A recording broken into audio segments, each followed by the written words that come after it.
உலகத்தாரால் தேவனுடைய நாமம் தூசிக்கும்படி நம்ம நடக்கப்படாது. ஆமென். உலகத்தாரால் தேவனுடைய நாமத்தை தூசிக்கும்படி என்ன செய்யப்படாது? நம்ம நடக்கப்படாது. ஆமென். அப்போ உலகத்தாரால் கரைபடாதபடி நல்ல ஜீவியமுடையவராக இருக்க வேண்டாம். 1 கொரிந்தியர் 11:1. 1 கொரிந்தியர் 11:1.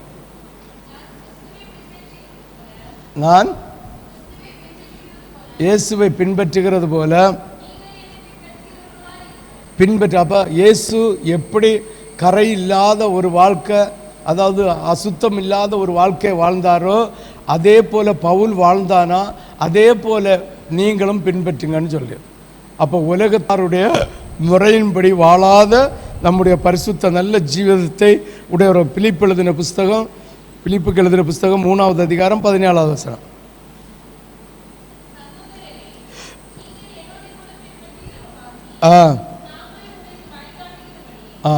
பவுல் வழிகாட்டுகிறது போல நம்ம நலி நடக்கணுமா? அப்போ உலகத்தில் இருக்கிற இந்த தீட்டானவைகளை விட்டுட்டு பரிசுத்த ஜீவிதம் என்ன செய்யணும்? ஜீவிக்கணும். ஹல்லேலூயா.